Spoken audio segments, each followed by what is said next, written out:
Welcome to the Grace and Grit podcast, made for women who want their healthiest years to be ahead of them, not behind them. Join your host, Courtney Townley, right now as she breaks down the fairy tale health story you have been chasing all of your life into sensible action steps and lasting change.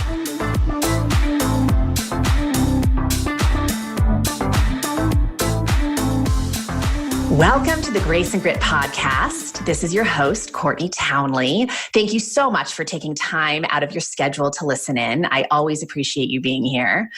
Now, in case you're new to the Grace and Grit podcast, or it's been a while since you've listened to the show, I wanted to let you know that the theme this month on the podcast is restore. I chose the theme restore because I strongly feel that this is a topic that women cannot be reminded about enough. I mean, let's face it, ladies, our to-do lists seem fuller than ever, and we're living in a culture that glorifies hustle, which can be a recipe for psychological burnout and a lot of hormonal chaos. It is fundamentally impossible to create a state of deep health without adequate recovery.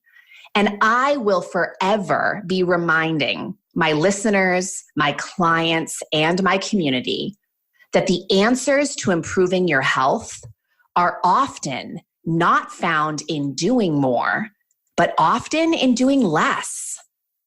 If you're someone who has a difficult time granting yourself permission to rest and restore, I highly recommend that you go back and listen to all of the episodes in this series. They started at episode 154. Just to be reminded that it's in the restoration of our lives that the magic happens. Now, to help drive this point home today, I've invited a friend of mine, Kiran Ram, to the show. Kiran helps women sail through menopause and perimenopause for that matter. She's really good at turning midlife into your best life. And since many of you listening to this show are midlife, I thought she'd be the perfect guest to help us dive a little deeper into this conversation. But even if you've not yet arrived at your midlife point, I know you're going to reap a ton of value from this conversation. Kiran is a certified health coach, trained in functional nutrition, neuronutrient therapy, and sex hormones. She's the creator of Ultimate Menopause Solution, which helps women to redefine menopause. She's been featured in a lot of amazing publications like the Huffington Post, Lifehacker, Oxford TV UK, and Smart Women Magazine Australia. I'm really honored to have her today, and let's just dive in because I have a lot of questions I want to ask. Kiran, welcome to the show, and thanks for being here. Oh, hi, Courtney. Thank you for having me. It's such a great topic, restoration. Yes, so I'm all in. Yeah, right? I feel like it's one that, it's no matter how much we read about the importance of sleep, the importance of downtime, I still feel like, well, like I said in the intro, we're living in a culture that really promotes so much hustle, and there's so much opportunity for women to be doing so much in life that it's often to our demise. Yeah, totally. Yeah. Totally. And we really take it for granted. We really do, especially women. And we hear it everywhere that, everything is worsened by stress, and that stress causes every condition known to women or men for that matter, right? But the reality is, in order to avoid stress, you really have to become another person. You have to stop working, you have to stop worrying, stop eating, and stop getting bugged by things, And all of these, really only possible if you win the lottery or move to a desert island, which brings its own stresses. So, and we get so stressed just by the thought of stress. I think that's so true. I think we're hearing so much more about the damaging effects of stress. And I think, we've been hearing about that for a while, but you're right. It's to a point where I think women are stressed out about their stress, which doesn't help. Totally. And here's the thing, when I see women in the program and so on, my clients, my community, and I always kind of tell them, you've got to kind of just take a pause. As you know, you need to kind of restore. And the way I look at it is Mother Nature has given us this backup plan. So whether we are, perimenopause is still a few years down the line, or, we are in perimenopause and approaching, going through the change and going into menopause, we have this backup plan that Mother Nature has given us. And if we can restore it, take a pause and restore it, our experience with, going into menopause, postmenopausally in our 60s and 70s, that can be totally different. So yes, we can truly redefine it. I love this. It's funny, like hearing you say it, like I don't know why it's never registered to me that the word pause is actually in menopause and perimenopause. I think that is no mistake, right? That we've defined those periods of life with that word, because it is, we know, especially with the hormonal system, that rest and recovery as you enter perimenopause and menopause can be an amazing way to manage stress. And yet, most women, I feel, that are going through perimenopause and menopause are living at a time in their life when their stress is higher than ever. And they simply feel like they can't pause because they're raising children, they're in the throes of their career, they're taking care of aging parents. There's just so much coming at them at that stage of life. Do you notice this a lot with your clients?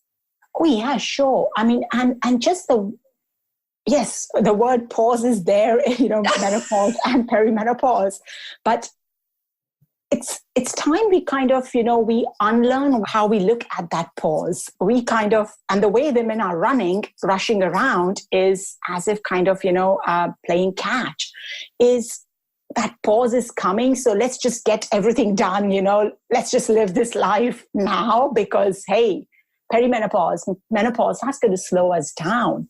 But really, that's not the case. We need to kind of unlearn, retrain our minds that's that pause, which is actually telling us, hey, slow down, because this is another opportunity.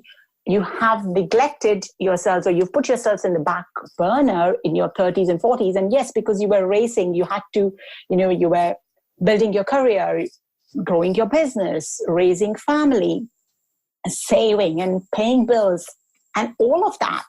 So now it's a time to kind of tap on your shoulder, slow down, take that time out for yourself. This is your time, and turn it around and do something about it. So you can kind of live 60s, 70s outside kind of this constant visits to your doctor's office, and really do something with your life and do the things that you always wanted to do, which you were not able to do, which you had kind of parked on the side because of other commitments, because of just life. Yeah, absolutely. So, I mean, I think a lot of women listening, they hear that and they think, I understand that slowing my life down makes a lot of sense. And even if they don't understand the hormonal benefit to that, they understand they have an intuitive sense that slowing down would be healthier for them. And yet, I think a lot of women look at their life and they feel like it's just an impossibility, because they've just created a life that is so busy and so full that now they're having a difficult time kind of unpacking the things that aren't necessary, even though they know it's necessary. So I guess my question to you would be, how do you help clients work through that? Like when you tell a client she needs to slow down, I would imagine there's a lot of pushback, where women understand the logic behind it, and yet it's not really so easy. So how do you help women work through that? Yeah, it's a challenge. I had a client, and this is such a fine example. I had a client once. She was homeschooling 6 of her kids, and she would go to bed at past midnight, and she would wake up in the morning. Again, 6 kids, they're waking up early in the morning. She had to get their breakfast ready and all of that, and then start the day with doing things with them, teaching them, and kind of she literally used to kind of have that kind of a classroom scenario with her 6 kids every day. Yeah. And she was having sleep issues. I'm not surprised. She was sleeping at midnight and exhausted the next day and so on. And we talked about it. And I said, what time do the kids go to bed? And she said to me, oh, the kids are in bed. And I said, what do you do after that? And she does chores. So she's getting the laundry done. She's housework. Yeah. She's doing all of that. Yeah. I said, okay, what time do everything is kind of done? And she says about 10:30, 11-ish. So I said, okay, what do you do then between then to midnight? And she says, that's her time. I said, okay, how do you spend your time? And bless her heart, she was actually doing the paperwork, paying the bills, doing all of her banking and whatever else she had to do, she would do it in that time. So it wasn't really that me time, just because she thought that was that quiet time where yes. she can kind of do the work that she wanted to do quietly, peacefully, without any interruption. So that is a me time. So we kind of,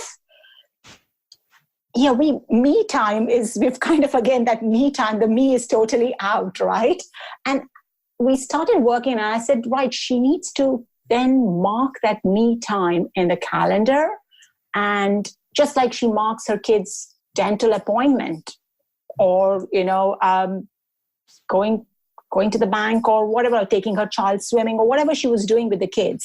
Yes. She's blocking those in the calendar. She had to kind of block that me time. And we literally started with something as little as 15 minutes once a week, Courtney. And even that was like, it's a crime. Yeah, she felt guilty. Do that. Yes, that guilt. Yeah. She couldn't possibly do that. But as she started doing it and building up on that, she came to a point where she was taking that 30 minutes out each day and she was blocking that half a day once a week for herself. And that was a huge win.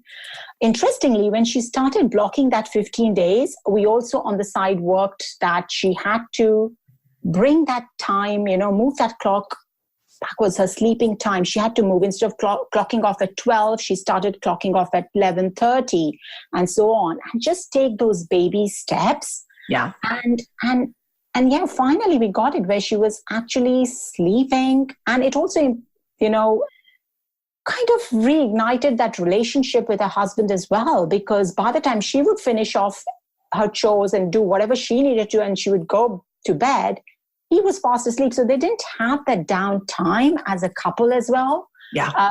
And that was also, initially, that was stressful, and that was impacting their relationship. So yeah, I can see that. And I love that you bring this up because this is something I hear all the time with my own clientele and just women that I associate with, is that they're not getting enough sleep because when the kids go to bed or when the day is done, that's their time. But when you actually look at how they're spending their time, it's really on, like you said, it's the housework, it's the bills, or people are doing things that really don't matter, like watching Netflix, scrolling through Facebook, things that aren't really enriching their life in any way.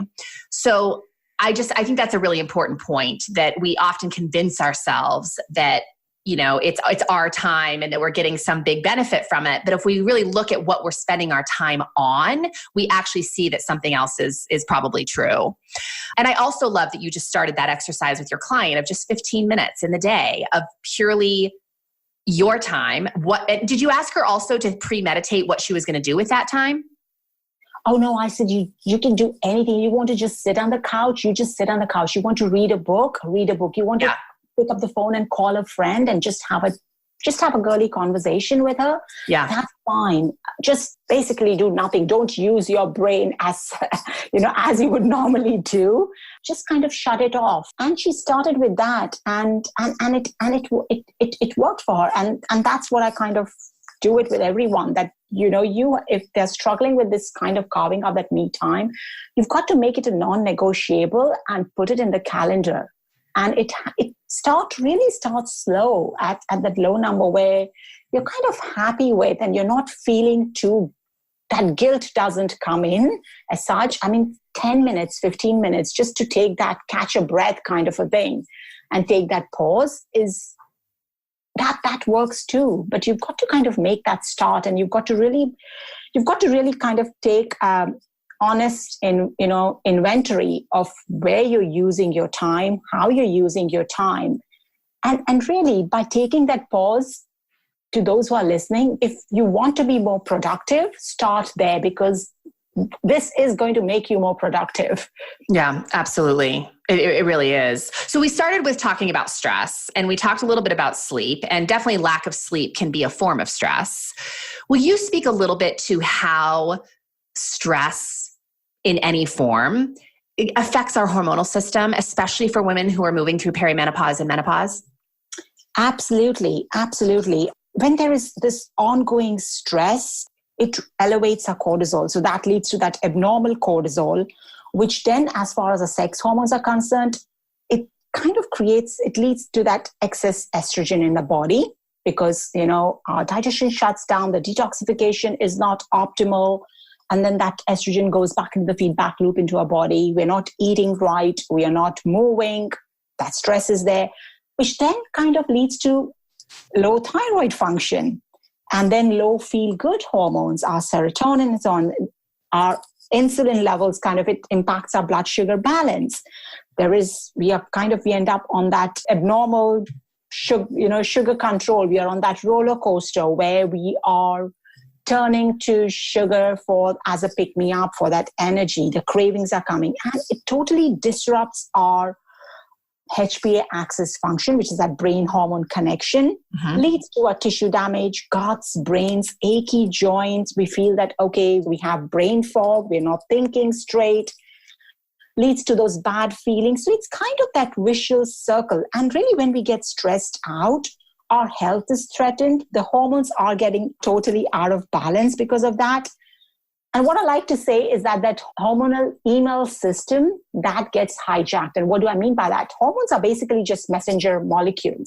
So they are kind of tools for communication. So they are communicating between our brain and our organ systems and so on. And that gets hijacked. So that email system is not being delivered as it should for our body to carry its function optimally. And then you kind of experience these bad, and what do I mean by bad feelings? Not just guilt. It's not about that guilt, feeling bad, but really a combination of symptoms where you see exhaustion, shakiness, irritability, feeling off, trouble sleeping, headaches, muscle aches, getting ill more often, those recurring infections that you get. It could be simple colds and coughs, or it could even be UTIs for women. I see a lot of that as well. You can't finish goals. You start something, you don't finish. You get flustered a lot, and then you're too tired to go to the gym.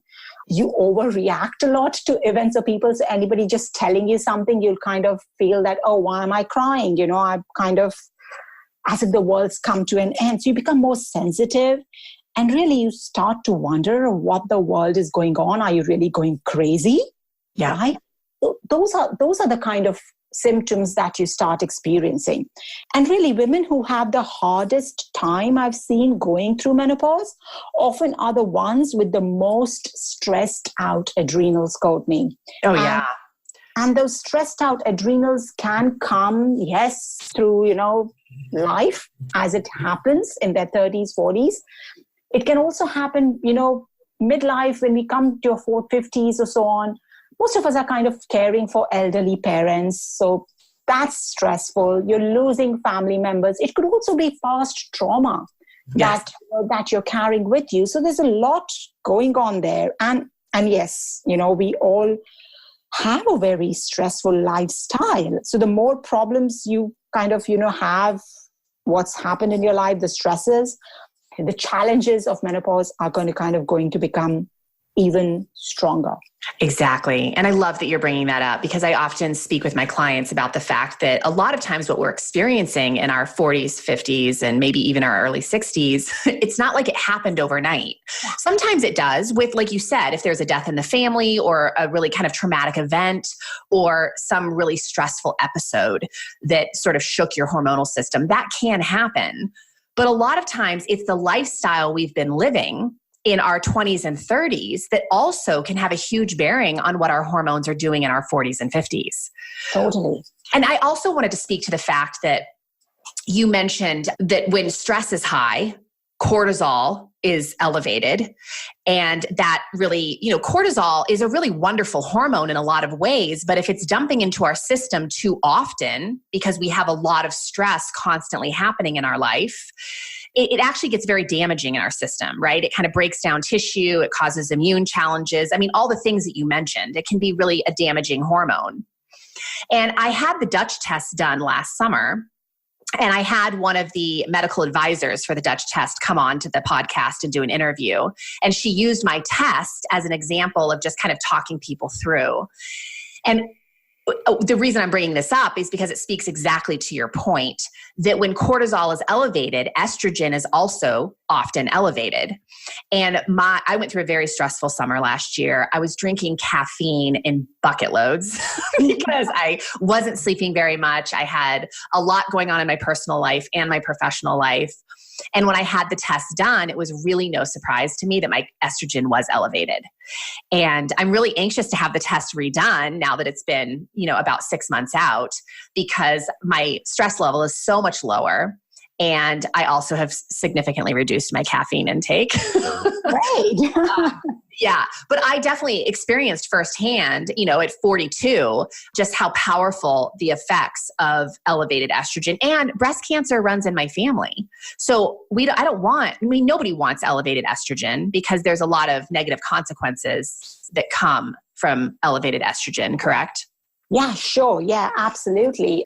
Yeah, you kind of get sleep issue with elevated estrogen. You get all of the other, the symptoms that you experience, hot flashes, mood issues, and so on. All of that, the weight gain and all of that you experience. And yes, it also affects your other hormones. Here's the thing with the hormones, Courtney.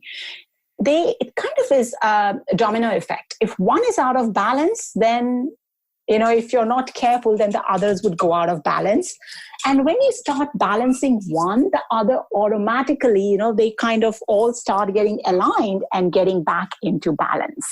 And yes, that's why I kind of say, yes, start with the basics. One of the pillars is, look after your adrenals, restore your adrenal health. Will you explain to listeners what the adrenals are? Because I think a lot of people don't know.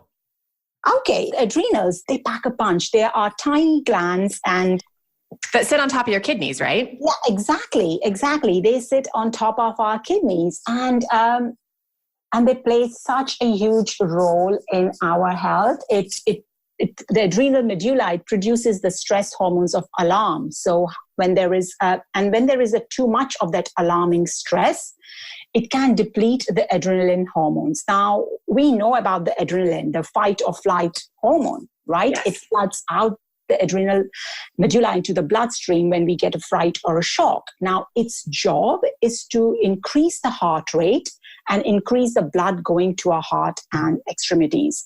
And at the same time, it shuts down the blood flow going to the stomach and the intestine. So it kind of shuts down our digestion. So even when I kind of, you see that women kind of have digestive issues, or they feel that they are, they're leading really stressful lives and they're taking a lot of supplements and everything. And then they kind of find that it's still not working. It's still not giving them the results. So it's not just about, what you're eating and what you're taking, how you're absorbing the nutrients, how you're absorbing that food, that is also essential. And this adrenaline, it protects us by making more blood and oxygen available to our legs so we can run from the danger and, provides more energy to our arms and legs. So in case we have to fight. So that's really how this works. And, looking at the mechanism of our physical, mental, and emotional reactions to stress, it helps us to understand how stress works. So it can also give us, tools to modify our stress. So I always kind of tell my clients that you've got to really look at what's happening, take an inventory and track how you're kind of responding to situations and so on. Because when we've had serious stress for a short time, our stress hormone cortisol, that skyrockets. And our bodies can actually make the cortisol by stealing from what would normally go to the production of progesterone or DHEA. Now, DHEA it's a precursor to our sex hormones. And so if a woman has severe stress, she may show abnormally high levels of cortisol and also low levels of progesterone along with it and DHEA. And if that stress has been ongoing for a long time, then all of these three hormone levels may be low as the reserves reach empty. Okay? Because there's only so much you can take, right? And so, yeah, you kind of get depleted as well in the end. And then some women who they kind of get, they will respond to adrenal rebuilding with the restoration. So take a pause, slow down, reduce the inflammation in your body. How do you respond to stress? That's also important. We can't kind of run away from the stress of life. It's not like kind of you're retreating to the forest and living like a hermit. You can't do that. And stress is a good thing in some cases, but it's just that total stress load we have to take note of. Yeah, it's just that when we are kind of constantly in that go mode, that's what's causing problems. I mean, stress to kind of plan your kids' wedding or kind of moving from one city to the other, that is that temporary stress. That stress is good. It's not bad, right? It's like you're booking a vacation of a lifetime. So it's stressful to kind of put all those pieces together, book the flights, look for a hotel, make sure that your pet is, there's someone to look after your pets while you're gone. So all of that, those little stresses that occur, that's fine. That's good. But it's just that day in and day out, those stresses, and that's what's creating a problem. Yeah. And even those, like you're talking about the life transitions, right? Getting planning a wedding or moving across country or starting a new job. Those are really exciting and really kind of good forms of stress. But if you're sleep deprived and you're not eating enough calories and you're dehydrated all the time and you're stressed mentally, that good stress can actually become distress. Totally. Absolutely. Because you only have a certain bandwidth, right? Yeah. So it does totally throw it off. Yeah. Yeah. Yeah, it's so true. And don't you find too, and I know a lot of listeners will be able to identify with this, women enter perimenopause and menopause. And, even if they didn't have a lot of stress, hormones are shifting. And so you're kind of getting to know your body at a different age and stage of life. It's responding a little bit differently. And a lot of women, their answer when their body is responding differently or not doing what they want it to do is to push harder. They want to exercise more. They want to eat less. They kind of want to go to extremes to try to regain control of their body. And I find that that's exactly what they should not be doing in many cases, because it makes that stress even worse. Because we have to remember, exercise is stress, calorie cutting is stress. And so when we're living at a time where our system is being affected by stress, those are not always helpful solutions. Totally. Yes, they aren't. That fatigue with anxiety, trouble sleeping, all of those. And yes, frequent infections, exposure to environmental toxins and overdoing, pushing yourself. All of those are really slowing it down. And you're basically running on an empty. You totally are. And it is important to kind of then really kind of slow down and look at the root cause. So what is it that you're doing? And I always kind of say, you've got to, at this time, rather than pushing yourself, we really got to take an honest look and ask yourself, what is it that you really need? What would Courtney really want? What's going to really make Courtney happy, rather than, this is what is expected of us to do. Yeah, and women aren't good at asking that question in the first place, because we're really good at asking the question, what does everyone else need? Yeah. But not so good at asking, what do we need? And then to honor the answer, because sometimes what we need is a little bit scary, right? Like we realize that we're in a job that's depleting our life, or we're in a relationship that really isn't serving us. And then to honor what's on the other side of that, I think is very difficult for women to do because it requires big decisions. Yeah, it does. And really, you oftentimes I kind of feel you don't really have to kind of go to that extreme as well. Sure. If you just kind of cut yourself some, give yourself some little bit of grace, cut yourself a little bit of slack, and just and talk and have this conversation, not just with yourself, but also with, people close to you, your near and dear ones, your loved ones, your partner, and ask for help as well. That's another thing. We kind of think we are some sort of a superwoman, right? We've got to do it all. And it could be that guilt. It could be that, pride. It could be we don't want to kind of burden anyone. So we don't ask for help because we don't want to bother so-and-so, and let's just do it. We want to make life easy for everybody else around us. And in that bargain, we make life difficult for us and really kind of mess our hormones. So, yeah.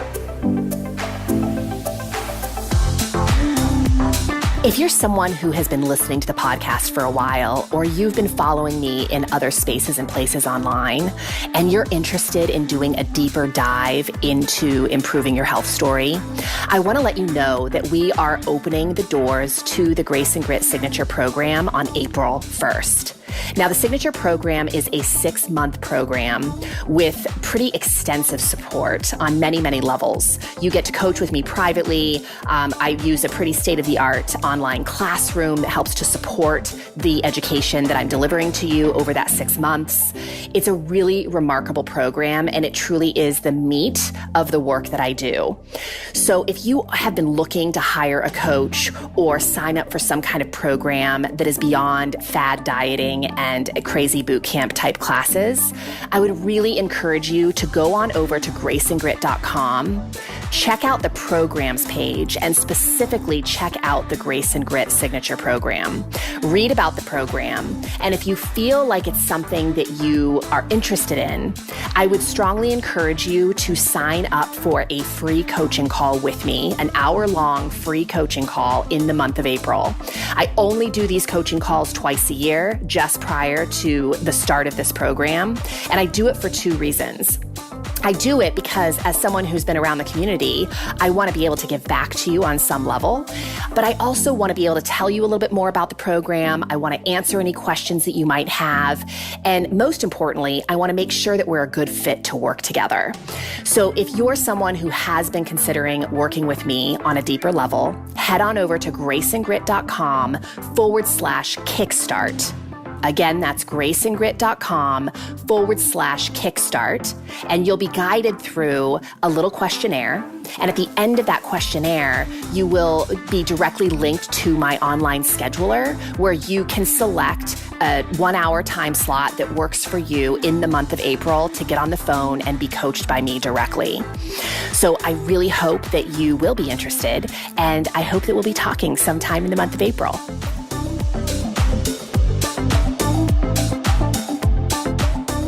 So you mentioned the rebalancing of the hormones, that obviously that is something that you spend a lot of time working on with your clients, and also repairing adrenal health, because the adrenals get exhausted when we're living in a state of chronic stress.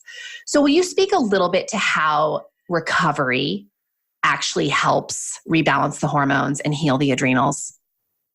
Totally, yes. Firstly, I kind of say every menopausal woman should have her adrenal function tested. Okay, it could be with a saliva or a 24-hour urine test. And these tests will assess the cortisol over an entire day, not just a quick look that you see that a 1-drop blood test will give you, which basically is giving you an inaccurate picture. So really kind of start there. And then you've got to kind of at the same time look at, what's happening with that cortisol rhythm. So your adrenals, look at your digestion, things like, meditation, breathing. I love 4-7-8 breathing. So I would, kind of take that pause and the breathing exercise, slowing down, journaling,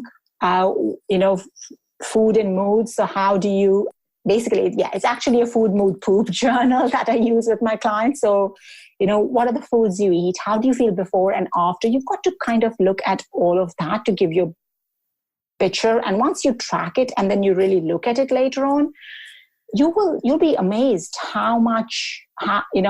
what clues you're getting out of it. Because your body's really talking to you all the time. We just aren't paying attention. We totally just aren't paying attention.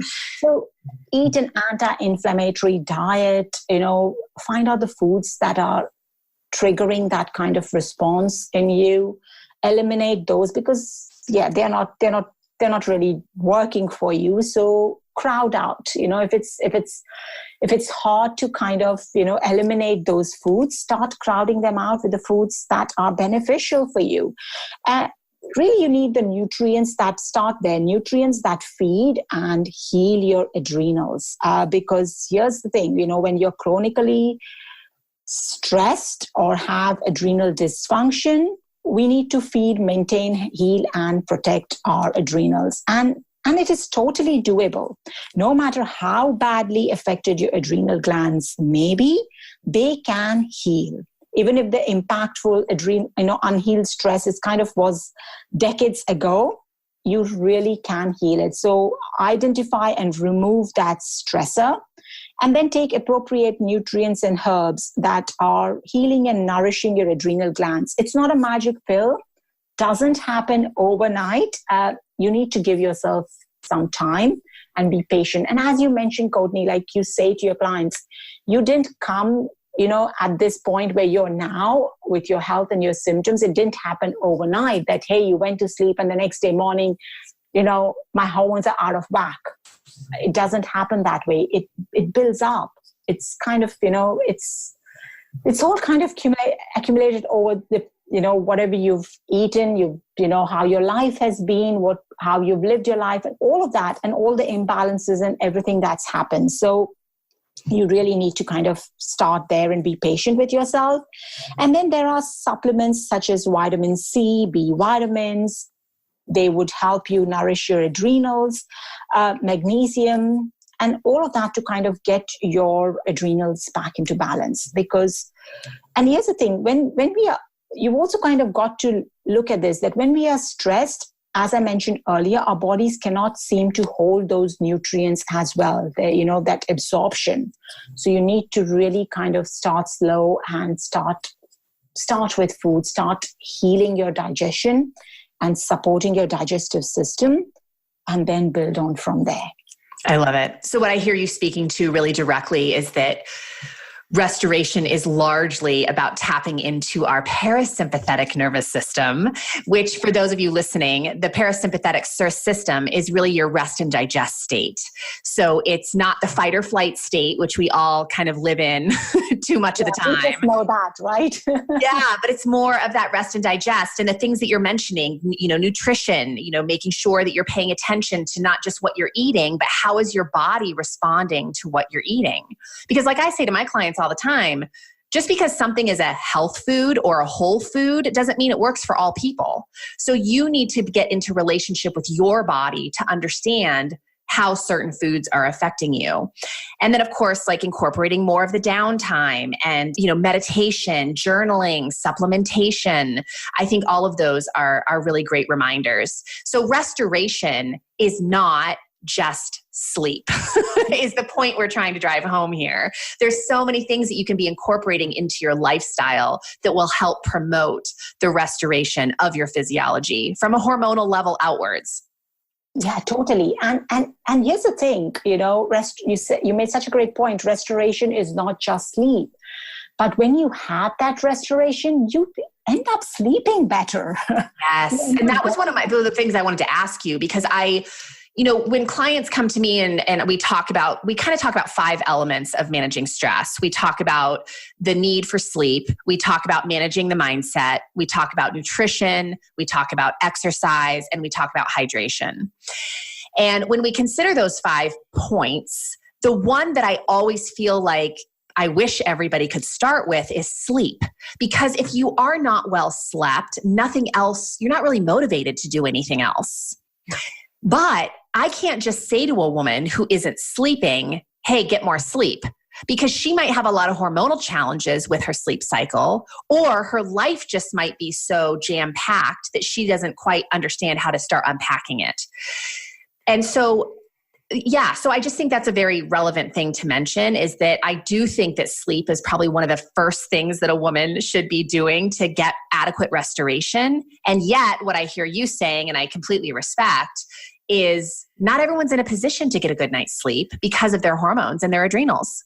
Yes. Yeah, totally. And your cortisol could be elevated. It could be your gut health, bacteria, parasites in your gut. They are waking up there middle of the night, doing their work, right? So it could be doing their job, so to speak. And then there could be your elevated insulin, that blood sugar imbalance. So that could also be causing that stress. So really need to identify what is it that is causing that stressor to your body. But also you've got to kind of be aware of, as you mentioned, we are that sleep hygiene where you talked about, it is,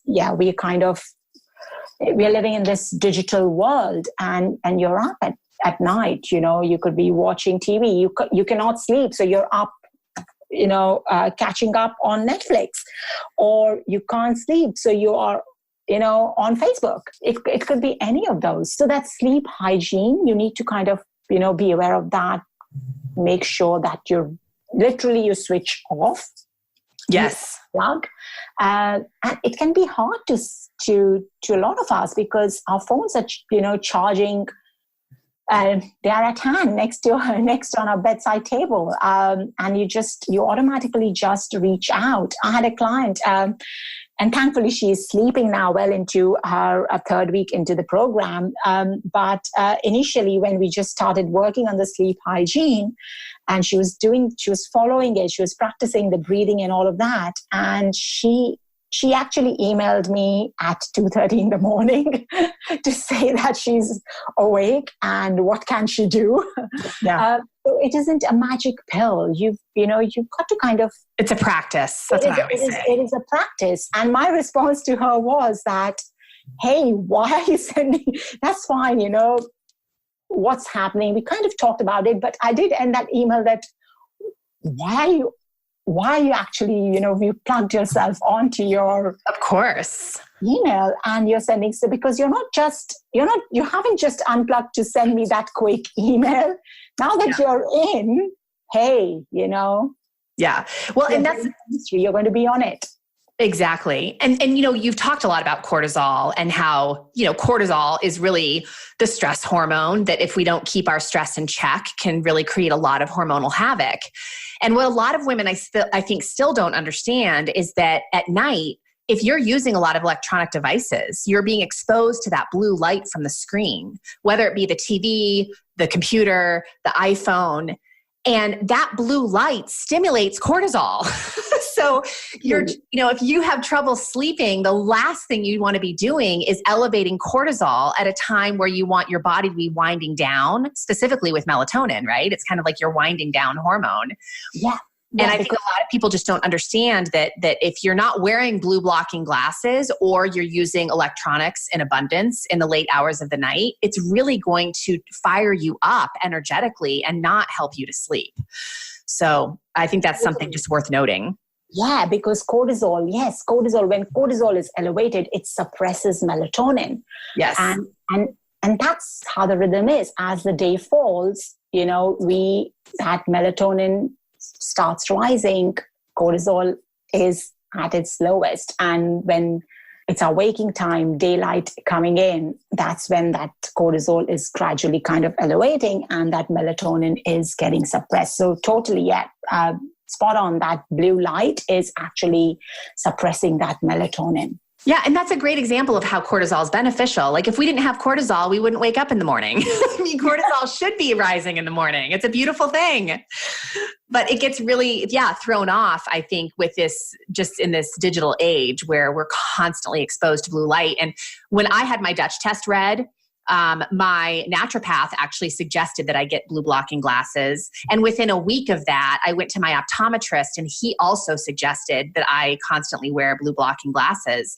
And I have been, and I swear I have more energy throughout the day because I wear them all the time. And again, I'm really curious to see what the results show on my Dutch test when I have it redone. How that'd be fascinating. I mean, I do the Dutch test in my 6-month program. We do it once at the beginning, of course, to kind of see the baseline of where your hormones are at. And then we do it towards the end of 6 months to kind of see what is it showing now. And what's shifted, yeah. How it's shifted. But you will experience, as you're kind of experiencing those changes and you're kind of, seeing that you're sleeping better and all of those things are kind of, the puzzle pieces are kind of falling into place. But it's also good to kind of see it on paper that, hey, what's happening? I mean, Dutch test, I highly recommend, for every woman, they should just do it at least once in your lifetime. It's so informative. It will give you so much information. It does. And like you said at the beginning of the podcast, it just kind of makes you feel like, okay, I'm not crazy. Like there's a reason I'm feeling the way I'm feeling. And it's kind of validating to see some of those numbers and understand how they affect your physiology. So I'm with you. I think the Dutch test is a phenomenal test. And I've talked about it many, many times on this podcast, but I definitely think it's worth women researching and having done. So I want to ask you just kind of in closing, like if there were 3 things that you could tell a woman that you wish all women were doing, what would those 3 things be specifically to help them manage stress and be better at restoring themselves? Oh gosh, there are so many things. I know, which is why I'm going to limit you to 3. What would the top 3 be? Even though we know it would be a list much longer than 3. Okay, I would say carve that time out for yourself. Make that me time a non-negotiable. Yes, we said right at the beginning, and ask for help. Ask for support. There is no shame, or it doesn't kind of show, that you're not good enough. It's not about that, but it really is. You can do better. You can kind of be more productive. So ask for help, support where you need, and really make your health a priority. So carve out that me time. Ask for help and make your health a priority because what you do now, and start as soon as you can, right? Do it right away. May take that first step forward, because what you do now, what you do in place now, it is going to kind of take you in your 60s and 70s and even beyond in a really kind of a healthful way. Yeah, absolutely. I love that. And I especially love that you emphasize ask for help, because I talk about that a lot with pretty much every woman I encounter, that I think there's a part of us that feels that asking for help is sort of like you said, it's shameful. Like we're embarrassed that we need help with something. But I always tell people that actually when you ask for help, to me, that says you're serious about succeeding, because you want to, you just want to get there sooner, or you want to understand the pathway a little bit better, or you want to unload your plate so you can travel a little bit lighter. So asking for help, whether that's from a friend or a husband or a coach or some other professional, asking for help is just, I believe, such a powerful step. And it has saved my butt on so many levels in my life, is just being willing to ask people to help me out when I need it. So I love those. So will you let listeners know where else they can find out about you, how they can get more information? Sure. They can join my Facebook group, No Pause Menopause. And to kind of get a ton of inspiration, accountability, and support. We do that inside the group. There is also my free guide, No Pause Menopause Roadmap, that can help them get started. So in that, I talk about what are the things they should maximize, what are the things they should minimize, and what should they prioritize in it. Okay, and where do they get access to that? That would be, it's on my website, Ultimate Menopause Solutions. So they can just click on the link there and download that free guide. Okay, perfect. And I will also put the link on the page where this podcast is found. Well, I appreciate it, Kiran. Thank you so much for making time today. Oh, it was an honor. I absolutely loved talking to you. Yes, and anything menopause, yes, we can totally turn it around. Yeah, right. Exactly. Menopause does not have to be. I mean, I've done several episodes on menopause and perimenopause. And I think it's a time of life where I know for me personally, I was raised to fear it because my mom had such a hard time at that age and stage of life. And the way women always refer to it sounds like it's just this horrible, awful time in life where life is almost over. And, and I have seen, because I work with so many clients in that age group, I have seen how powerful taking responsibility for your lifestyle choices can make it actually a really beautiful time. So it doesn't have to be painful. You don't have to suffer your way through it, but it does require some work on your part. And if you're willing to do some research and apply yourself, I think it can be a really graceful time. Yeah, totally. So thank you again. And I hope our paths cross again very soon. Thanks, Courtney. Have a great day.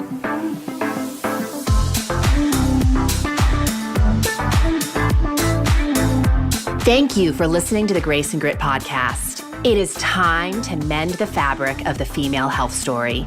And it starts with you taking radical responsibility for your own self-care. You are worth the effort. And with a little grace and grit, anything is possible.